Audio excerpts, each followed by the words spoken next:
Hello and welcome to Building the Premier Accounting Firm. I'm your host, Roger Connect, president of Universal Accounting Center. It's here that we discuss things related to actually building what I refer to as the premier accounting firm in your area. This is a podcast hosted by myself, someone with 20 plus years working with accounting professionals to help them start and build successful businesses, offering quality accounting services and getting paid what they're worth. It's here on the show that I invite guests, experts to actually share with us insights that we can actually apply in our business to effectively work on marketing, selling, pricing, perhaps building our business to offer quality services, training our staff, onboarding our clients, retaining our clients, as well as things related to our mental health. All of these things are intended to actually empower you to build your business confidently and competently. Now, for today's show, we actually have someone I'm excited to speak with. It's someone I've known him for some time. It's David Neagle. He is a speaker, best-selling author, founder of a multi-million-dollar global consulting company, Life Is Now, Inc., and has hosted a Business Daily News broadcast or podcast rather, that is called The Successful Mindset. David's quest is to teach people to think successfully so that they can experience personal freedom. Being in the personal and professional development industry for more than 20 years, David has had the privilege of working alongside other well-known mentors like Bob Proctor and Tony Robbins, and his clients include a wide variety of very popular and well-known people. David has tens of thousands of students across the globe and is one of the architects of the personal growth industry. Through David's mentoring and podcast, thousands of entrepreneurs, experts, and self-employed professionals have gained the confidence to find the right mindset needed to increase their revenue, turning their endeavors into a 7 or 8 figure venture. Basically, forever as an avid speaker or a student, David is actually focused on core visions to bring expanded awareness and higher consciousness to as many people as possible and find greater ways of helping leaders make bigger impacts so that they can lead their greatest possible lives and serve the greatest number of people. So David, welcome to the show. Thanks for having me, Roger. It's great to be here. This is going to be a lot of fun. You know, one of the things that I wanted to do is just with your great experience and the 20 years plus that you've been doing this is just share with my audience how you got into this industry, what got you into that place of getting to become what some people years ago referred to as a motivational speaker, someone that's inspirational, but more importantly, have a message to share. What got you on that path, if you will?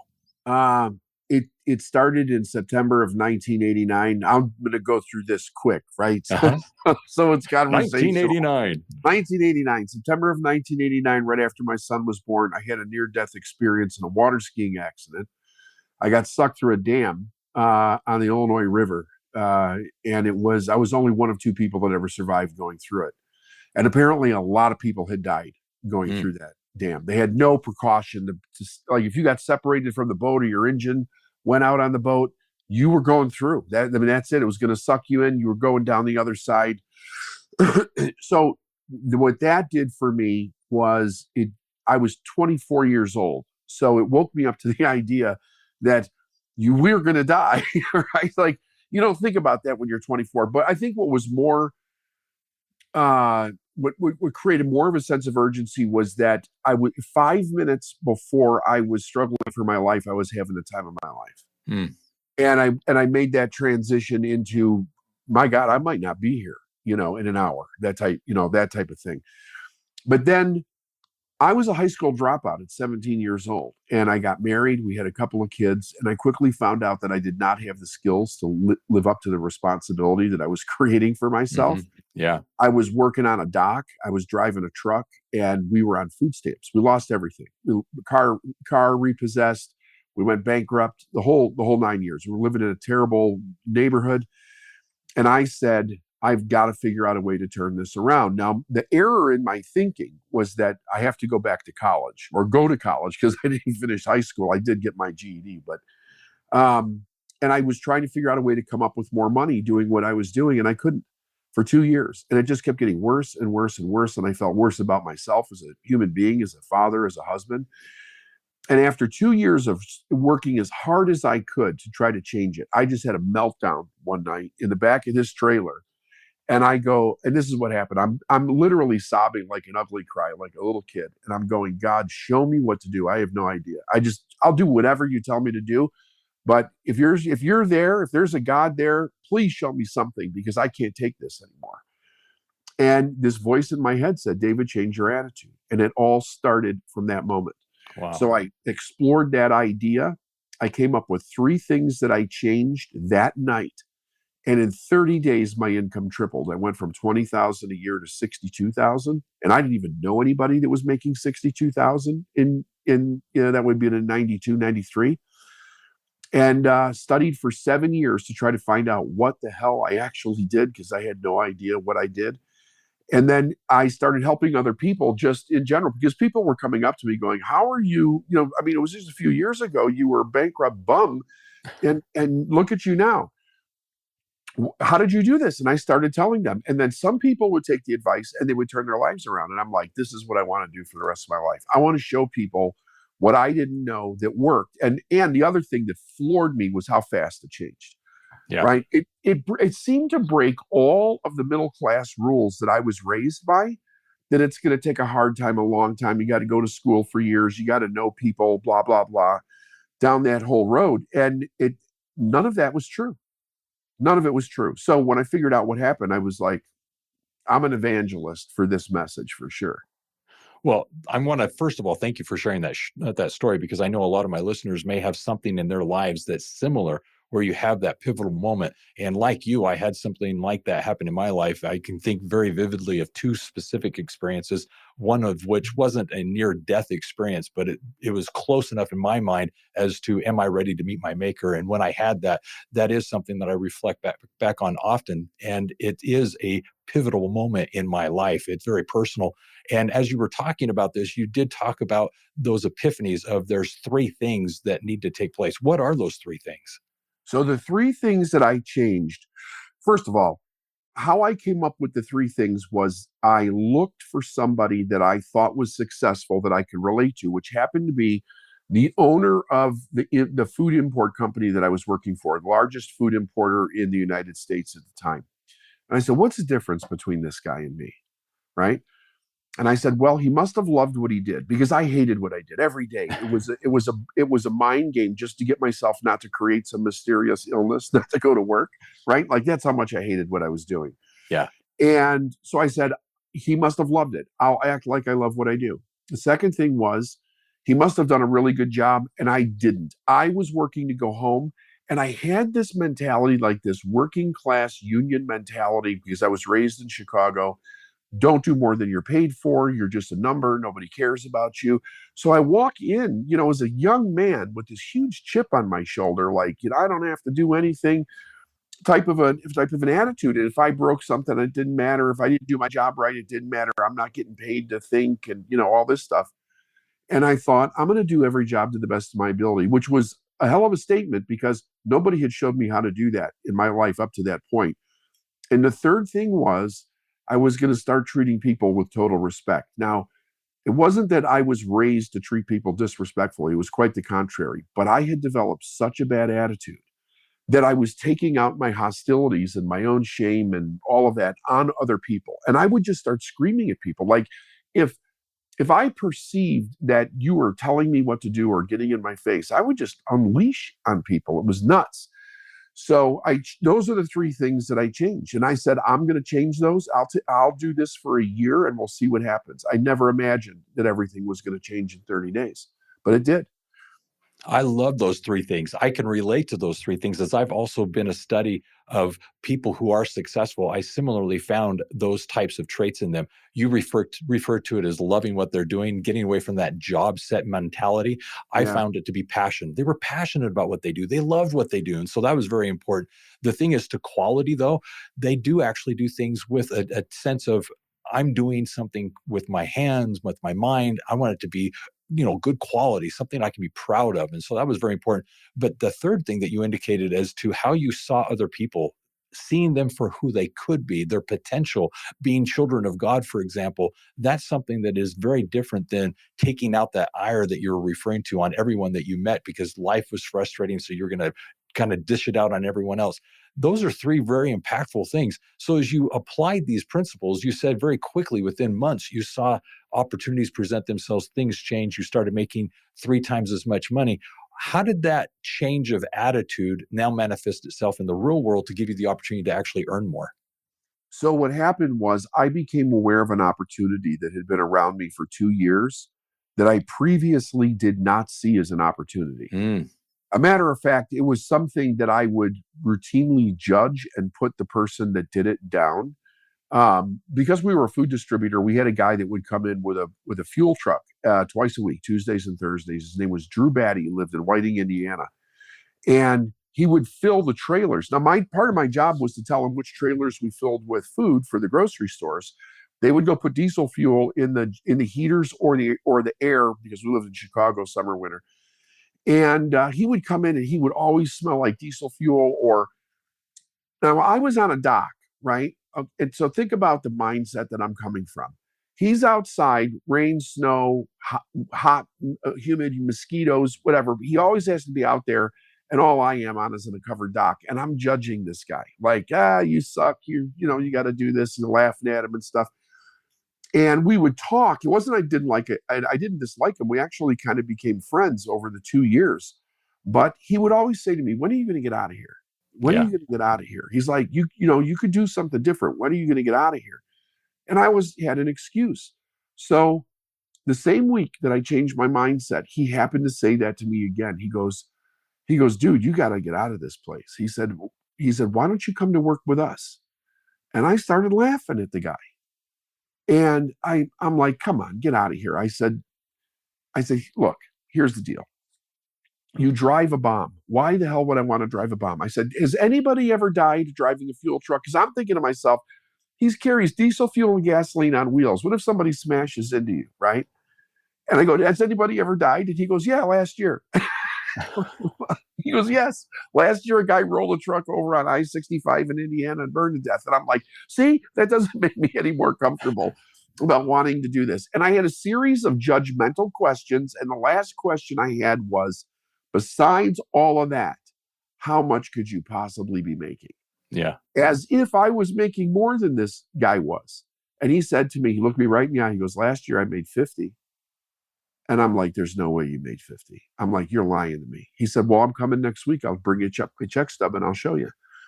He comes next Tuesday. He brings it. He shows me. And I'm like, "You've got to be kidding." Now he's got my attention. Uh-huh.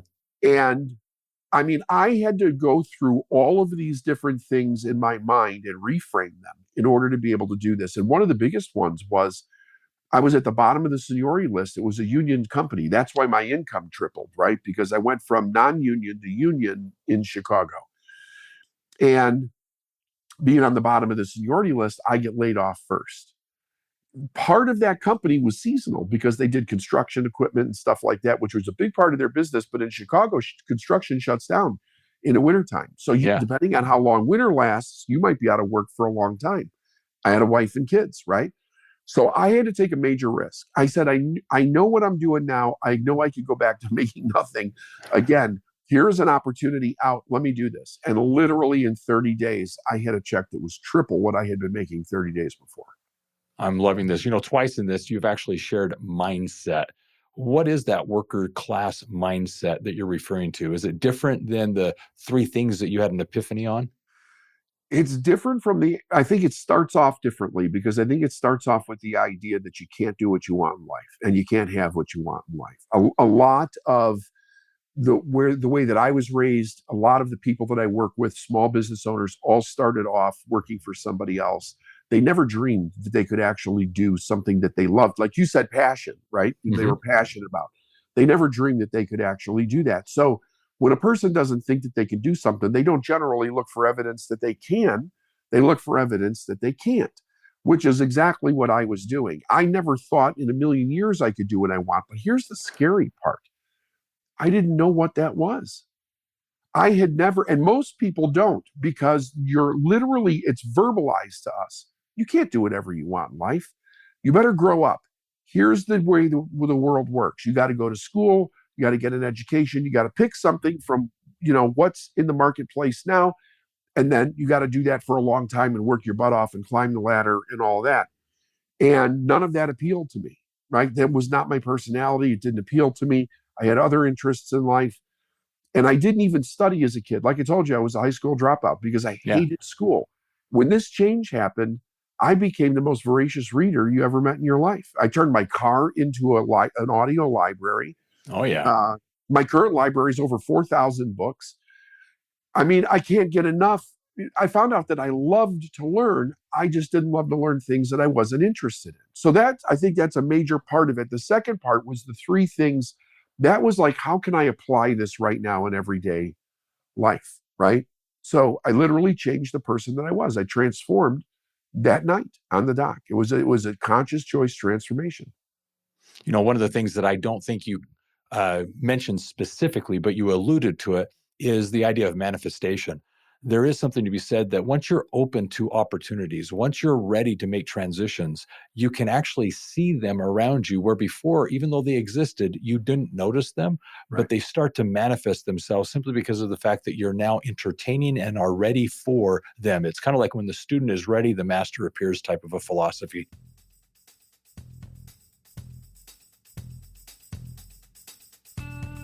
Get your free copy of the book In the Black, 9 Principles to Make Your Business Profitable.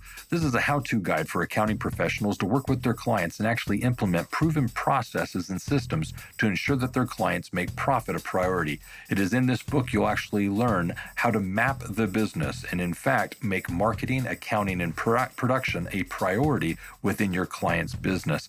You also learn the wisdom pyramid, how to actually take the information you're providing to your clients and effectively use it so that they can make more informed business decisions. This book is designed to help you communicate more effectively with your clients and, in fact, have them see you as their profit and growth expert. Get your free copy now of the ebook today.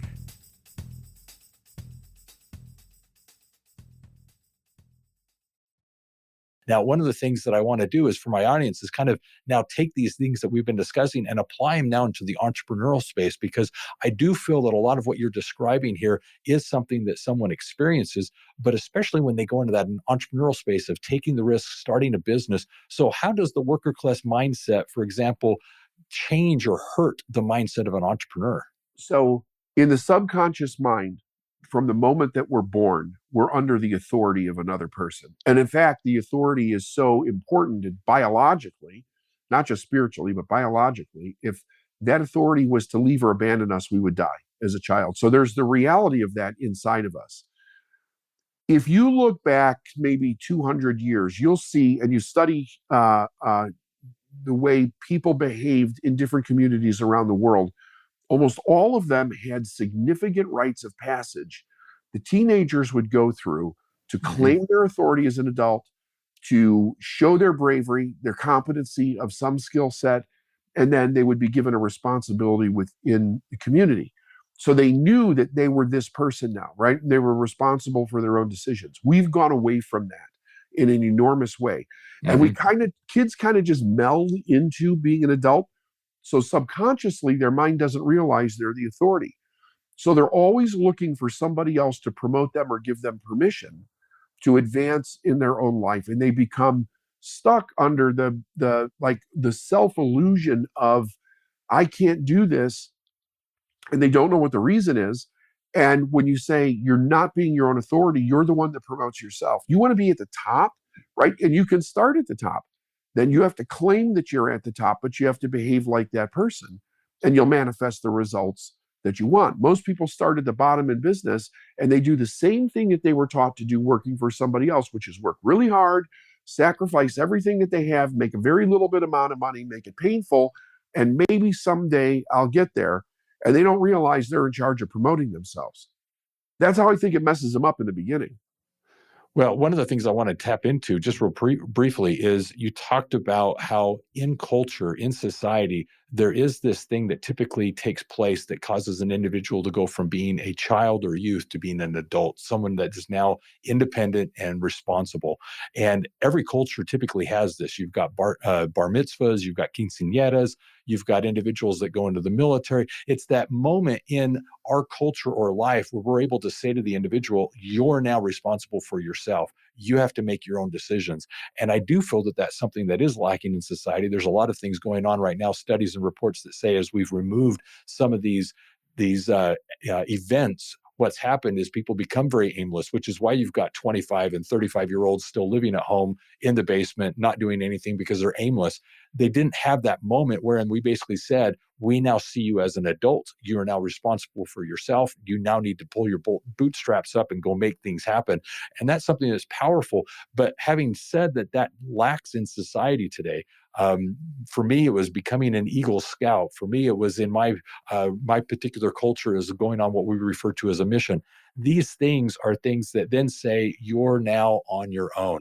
Yeah. That's powerful. But the second thing I want to tap into is with this mindset as it relates to becoming an entrepreneur. There is an independence there. There is this sense of if it's up to me, I've got to do it. But that then begs the question of how does someone who is growing a business get to the point where they can comfortably delegate and actually now get the support they need to grow their business? Because I think that's a very delicate transition from, yes, I'm going to make it happen, to now realizing I need the help of others to really achieve this. How do you feel Yeah. about that? I think you're 100% right on. When I started to build my business, I didn't know anything that you just said. I didn't know it. I didn't understand it. Even though I had worked my way into upper management for this petroleum company that I was working for, I really didn't learn any business principles, right? So I had to learn it. As I began to learn it and study it, the idea was first to create a vision yourself for where the company is going, and then get buy-in with the group, right? Yes. So I want to know what the people that I work with, what is their vision? How is my vision going to help them accomplish their vision? And how can they help me accomplish my vision? And we're creating like an elite sports team so that everybody knows exactly what they're supposed to do and they want to actually do it. So I came from the position of in the beginning of like, this is your job, do what you're told type of thing. And I learned that was a ridiculous concept. And it was very archaic, right? And there was much better ways to get buy-in so that everybody really wanted to do what they wanted to do. And since we made those changes in our own company, it's been absolutely incredible. And with the other people that I teach that are in business, it's the same way. It's like once a person buys into what you're doing, they see how it fits what they want. Then the idea is you have a very specific position in which you do whatever you're great at in the company, and hopefully the thing that you love to do the most. But you also have other people that have the same ability, but in a different expertise. And you're able to delegate those things to those individuals so that you can so it's kind of like you're the orchestrator, right? But everything gets done in a really wonderful way. So I 100% agree with what it is that you're saying. And again, I see a lot of people have a growth period, a growth phase with the idea of delegating from their own self-worth, right? There's a lot of guilt a lot of times that people go through. I'm telling somebody to do that. I'm not doing that. Shouldn't I be the one that does everything? And there's also a voice in their head from the middle class that says, do everything yourself. Why would you pay somebody else to do something that you could do yourself? And they just stay stuck without the idea, like, this is not supposed to be difficult, right? This could be amazing if you would do the thing you're great at and then hire other A players, so to speak, that can do the things that you're not great at, right? And then you provide also, like, one of the things I'm proudest of is the people that work with us are building their life off of something that I decided to create. I love that contribution to society instead of just trying to milk off the idea of somebody else's hard work, Yeah. So I don't know. That may be a little long-winded, but I totally agree with what you're saying. Well, thank you. Well, Dave, one of the things that I want to go back to is, as part of this whole delegation discussion, earlier you brought up having that middle-class job mindset. Well, being an entrepreneur and being what we refer to as a solopreneur is really just a glorified job. It's you're doing everything in the business. To get to that point where you're what I refer to as an accountrepreneur, running a business, it depends on a number of things, one of which is your willingness to delegate. And that's what we're talking about now. But that willingness to delegate starts somewhere. And what I refer to it as is you first have to document the processes and procedures that you're actually doing so that you can ultimately duplicate that by having someone else mimic you, do what you're doing and get the same result. Once you've documented and duplicated, and the efforts are now creating the same results, you can now delegate. Give this person the responsibilities. They're now accountable for this. You can now let go and let them run with it. So if you can go through this process of, first of all, documenting, then duplicating, and now delegating, you can get to that point where you are truly an entrepreneur. You're building your empire. Why? Because you're taking and implementing processes that actually have predictable results that you can build your company on, because you know that your customers are going to receive that same quality product or service that you expect them to receive. So as we're going through this process, it's a mental shift. You speak of it as this middle class mindset. Well, I think that's very true. We have to get out of our way and see the potential or the possibilities that we all have. So I want to ask the question of, how can a business owner actually prioritize the time that they have to ensure that they're actually focusing on high impact activities? Because we're all busy. There's lots of things that we can do all day long and go home feeling like we're exhausted because we worked so hard. But did we work on the right things? So what is it that you refer to as high impact activities? Sales. That's the first thing. So I'm a very firm believer that the foundational skill in every business starts with sales. And here's the reason why. If an individual will learn how to sell and really get good at it, it makes every other thing in the business that you're going to do easier, right? Because when you talk about delegate, you got to have somebody to delegate to. And one of the things that we hear is, well, I can't hire anybody. I can't afford, how am I going to pay for that, pay for that person? And you've got to, coach them into the idea that that person's going to pay for themselves if you're hiring in the correct order for what it is that you need done. But if you can't earn the money to pay for the future of the company, providing that you're creating a company that nobody's investing in, you're bootstrapping it yourself. The idea is that when you master sales, you will always have an influx of money to be able to do what you need, which doesn't eliminate other problems, but it makes the other problems much easier to deal with. And it's interesting to hear you talk about, getting all the processes down, because my way of doing that in the beginning was just having somebody watch me. Here's what I'm doing. But I quickly learned to bring in people that already had a skill set beyond mine in other areas that they could teach me, right? Like bookkeeping, accounting, obviously, right? That type of thing. But so like for me, what I do every day is I'm a coach. I lead groups of people. I speak on other people's stages. I do many interviews, and I kind of oversee what the company's doing. But I have other people that do everything else, and I don't get in their way to do those things. I only want to do what I love to do, and the things that are most important for me to have done, to be done within the company itself. So does that answer your question? It does. And I want to go to the point that you just made at the beginning of it, saying that sales matter most. We have a phrase that we actually focus on that says, nothing happens until you make a sale. You can be a phenomenal individual, in our case, accounting professionals. And as you're offering accounting services, that's wonderful. But unless you have a paying customer, who cares? You can be amazing, but unless you're out there playing the game, it doesn't matter. And so the first thing is sales.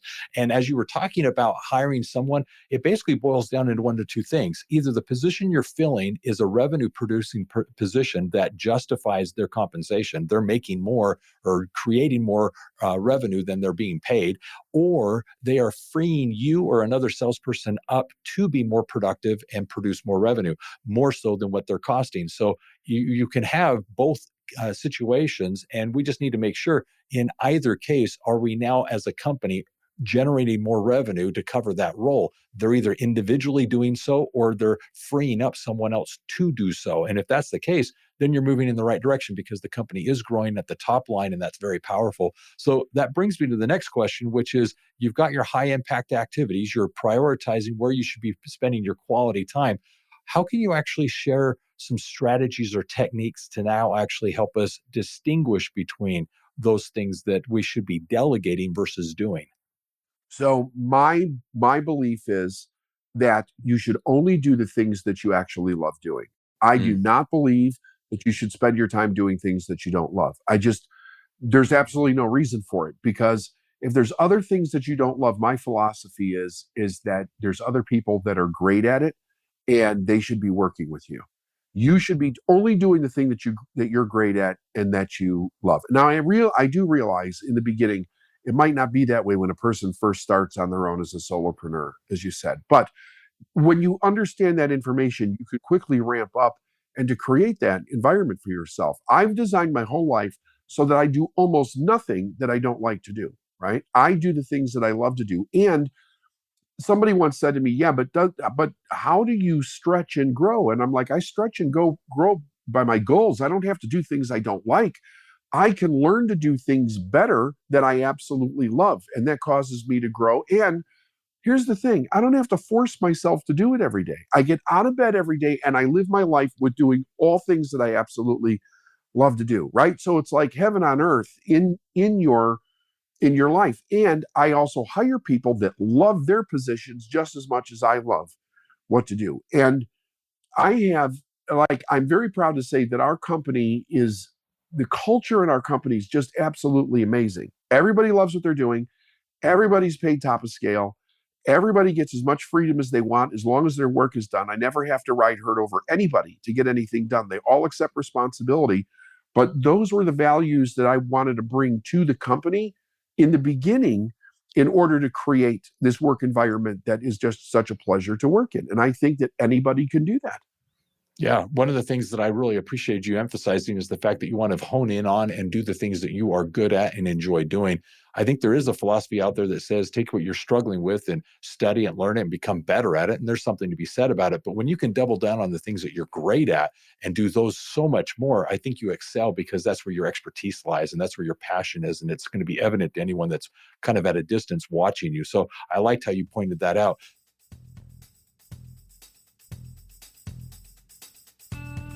If you're looking to advance your career in accounting, you need to enroll now in the Job Placement Assistance Program.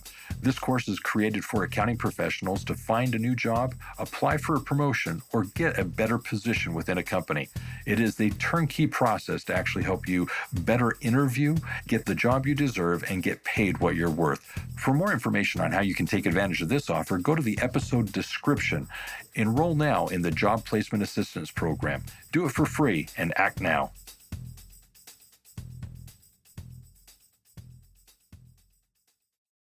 So being an accounting podcast, having accounting professionals listen, I want to ask about your business. What are some of the numbers that matter most to you as you're running your company? What are perhaps either the KPIs or the financial numbers that you use to make decisions as you're running your business? That's a really great question. So we have KPIs as far as how much cash we want liquid within the business. I made a decision in 1998 that I would never again pay a bill late. After going through the bankruptcies and all that stuff, I said, this is a standard. If I can earn a certain amount, I can make more than that to always make sure that bills are never paid. And since 1998, I've never paid a bill late, personally or within the company itself. Mm-hmm. So one of the things is knowing how much needs to be current revenue generated on a regular basis and make sure that that's done. And that's primarily my responsibility to front lead that. Even though I have salespeople, I'm responsible to make sure that that number never goes backwards, that it's always actually moving forward.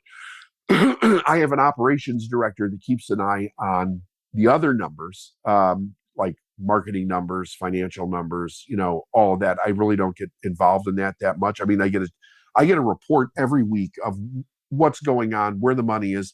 We have people that forward forecast how much we're going to need months in advance, all that. So we can make intelligent decisions. By the way, speaking of that, that's an important number. For me, it's a very important number.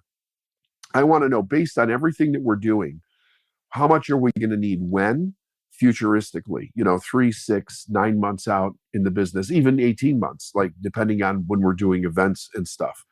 So that the percentages that are necessary for the fulfillment of those things, including taxes and anything else, are always put aside so that money is always there. And it's never a strain on the company or any individual in the company. So those are the things that are very important to me. I suppose if you were to talk to, I absolutely know if you were to talk to anybody else in our business, they would all have a set of numbers that would be very important to them as part of the whole. Well, first of all, I'm glad you're running your business by the numbers. So that's one of the things we emphasize here is the idea of actually using key metrics to identify what's going on in the business, having standards. Are we meeting or exceeding those standards? It makes the business a lot easier to run and operate when you have quantifiable things that you're tracking. But now I'd like to ask you to do me a favor. Do Yeah. me a favor and speak to my audience. These are accounting professionals. As a business owner, someone who's successful, tell me what it is you would like to say to them as it relates to the role they play in your success. How valuable is the accounting professional to your success? The accounting professional is everything, absolutely everything. So in the beginning, I didn't have an accountant. I started off with having to learn how to run my business on a budget. So I did an old-fashioned budget. I did it on a ledger with a pencil and a calculator. I wrote the checks out and rectified the checking account every single month myself as an individual. And I realized that number one, I didn't like doing this, but it did something. It gave me an intimate connection with those numbers, and I stopped being afraid of them because I was scared to death of what they were. I did not want to look at them. I didn't want to see them. So I did that for a year, and then I hired a bookkeeper, and then I got an accountant after that. But I didn't have any business intelligence or around the idea of what the skill sets of this person needed to be. So I had people that were just kind of crunching numbers, but they couldn't give me any advice as to what to do with these numbers, right? They didn't, I wouldn't even say that they were a bookkeeper based on what I know today. But when I started to realize what the importance of what they do and the information that they have and the suggestions of information that they can give you, it totally changed the wealth within our own company. Because now I understood the numbers. I understood why we were doing things that we were doing, not playing catch up, understanding how to manage the money, understand the forward forecasting was the thing that just blew my mind. Right. When somebody came to me, when my bookkeeper came to me and said, "Are you open to me sharing my thoughts on this?" I said, "Yeah." I said, what is it?" And she started to explain to me. She says, "Well, I can tell you exactly how much money you need to be earning now so that we don't end up in a problem 6 months from now." And I'm like, "You can?" And she's like, "Yeah." She said, "We have all the numbers to do that." Now, this is 20 years ago, but it changed everything. I mean, because now I knew exactly what we needed to sell, when we needed to sell it, how much we needed to sell it. So it all filtered down into all my business decisions every day to make sure that those numbers were great. It's one of the most important positions within the company itself, period. And I think that they should understand that. I think they should be paid accordingly for that. And I think that they should take that very seriously as far as the level of importance that they bring to any entrepreneur or business owner. You're speaking my language. I appreciate you sharing that because I clearly believe that the numbers are essential to running a successful and profitable business. So I'm glad to know that that's actually been very helpful to you and impactful in your success. So that is wonderful to hear. Now, the last question I have is simply this. I know that you've made the comment that it's easier to make millions than thousands of dollars. It's a mindset statement. Yeah. Why do you feel that way? Because, well, when you're making a low amount of money, the only strategy that you know is to work hard.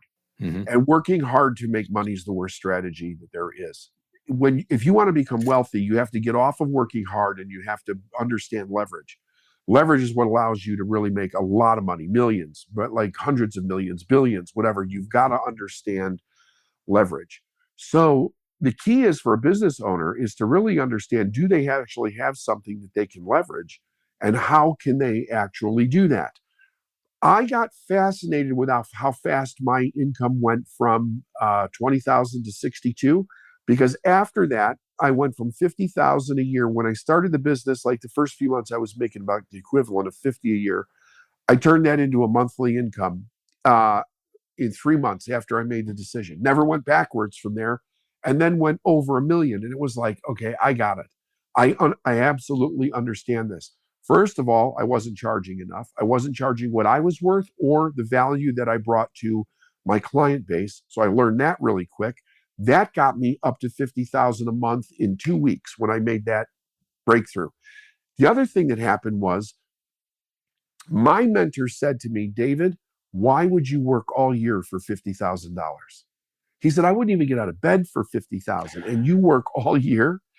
And I thought he was just like teasing me. And when I got off the phone with him, I thought, okay, if this was going to be as easy as it could be, what would that look like? And I said, well, I would have one client that paid 50,000. Now, then I didn't think that I could do that. But I said, what can I do? Now, I was charging $495. I raised it to 15,000 and I broke through that threshold in 2 weeks. And I was like, oh my God, I totally get it. Now, so then I just kept growing from that standpoint forward. Everybody that I work with, from a coaching perspective, in any way that we're working with them, one of the first things that we do is we show them that they're basically charging what they believe that they're worth.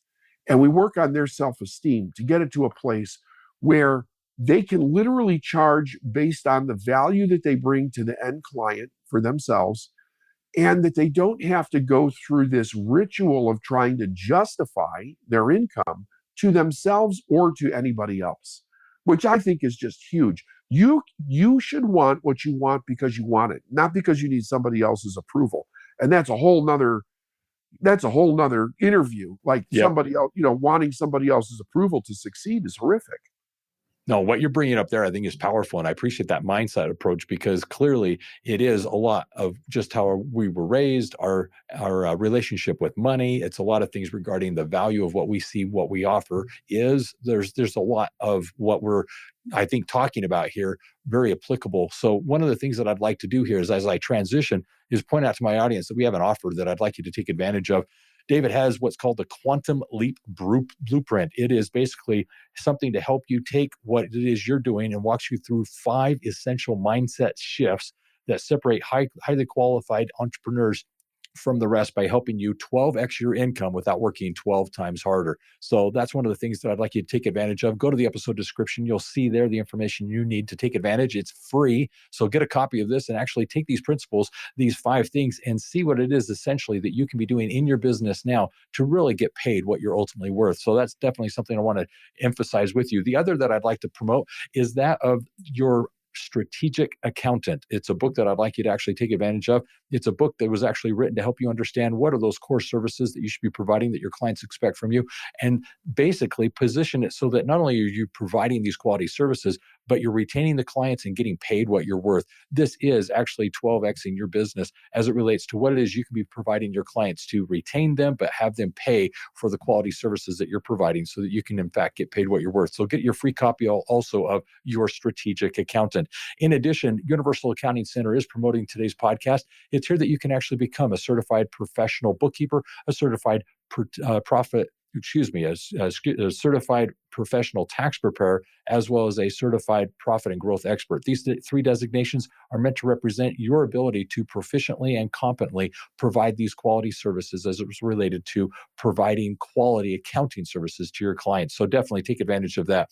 Now, as for a summary, I'd like to dive into a few quick things here to recap what we've discussed and then come back to David for a closing thought. As a summary, I loved his story to begin with. I mean, clearly we each have in our lives those pivotal moments where perhaps our life does flash before our eyes. We realize that there is so much more potential, and there does need to perhaps be a mind shift that we have to actually make in ourselves. And he was able to identify 3 key things that I think were pivotal to his changing his situation. It was, first of all, getting out of that job mentality, changing what he was wanting to do and willing to do to be something passionate for him. It was also the quality of the work that he was performing, recognizing that he needed to do something he could be proud of. And then lastly, it's working with the people around him, not being angry and upset and taking it out on the people that he's interacting with, but rather uplifting, positive. That's one of the things that's very contagious. And as he implemented those things, he quickly found the opportunity basically manifesting itself so that he could actually now take his current situation and go to another level. And he did exactly that much quicker than he realized. He took advantage of that opportunity and found himself now in a situation where he can help others. In doing so, we talked a little bit about mindset, getting out of the various things that we self-inflict on ourselves. He pointed out the value of sales. I think that's very important that we recognize that of all the things that matter most, nothing happens until you make a sale. Related to that, we then talked about processes and the importance of delegating, recognizing that to be a true entrepreneur, we have to get out of thinking that it has to be done by us. Yeah, that the old adage of if it's got to be done right, it's got to be done by me. Well, let's get away from that and find processes that we can implement in our business so that we can confidently delegate those, have other people do those things, and in doing so, focus on those high impact, those high revenue type activities that only we can do and do well. And he did emphasize the importance of focusing on the strengths that we have, the things that we do exceptionally well, honing in on those and doing those much, much more. And that's where we're going to leverage our success. And so lots of wonderful things here. Definitely wanted to point out again, taking advantage of that offer that he had of getting that blueprint, the quantum leap blueprint, to essentially identify those 5 essential things that you need to 12x your income. So all those things being said, David, what would you like to leave as a closing thought? Wow, that was a lot. We did cover a lot. I think what I'm just sitting here making notes as you're saying this, I'm like, did we talk about that much? What I'd like to leave everybody with is to understand that you are your own authority. And when you realize your own authority, that carries through to your customer base. They want your help. They want your advice. You don't have to ask permission in order to do business with them. You don't have to ask permission in order to be paid what you want, and you don't have to ask for permission to give them the best advice that you can. That should be expected.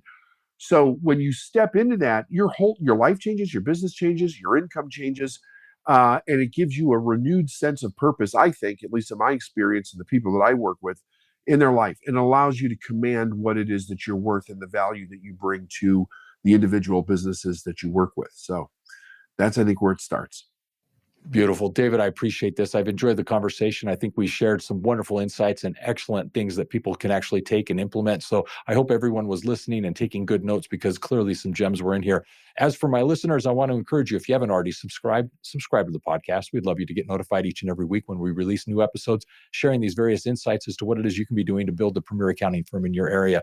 As for today's show, we do also have highlights, playlists that we've compiled that you would basically be able to focus on various things that you would find applicable to your current situation. So I invite you to go to universalaccounting.com, and there in the navigation, find the podcast section where we've compiled these highlights, playlists of various things that are topical to your situation, ranging from marketing, selling, pricing, tech stacks, staffing, mindset, all of those things that you need to consider as you're working in your business, and most importantly, apply to your current situation. So go binge listen and take advantage of those. In addition, I want to again point out GrowCon. If you don't have your ticket yet, get your ticket now for GrowCon. This is an annual conference that we do for owners of bookkeeping, accounting, and tax businesses. GrowCon is a conference you do not want to miss. We put on the stage the experts to help us actually understand what we can be doing today, cutting edge, and be relevant for our clients, helping us work on our business. It's here you also get to meet your peers, those other individuals like yourself who are successfully going out there and building their businesses, make these connections, build friendships, and more importantly, collaborate.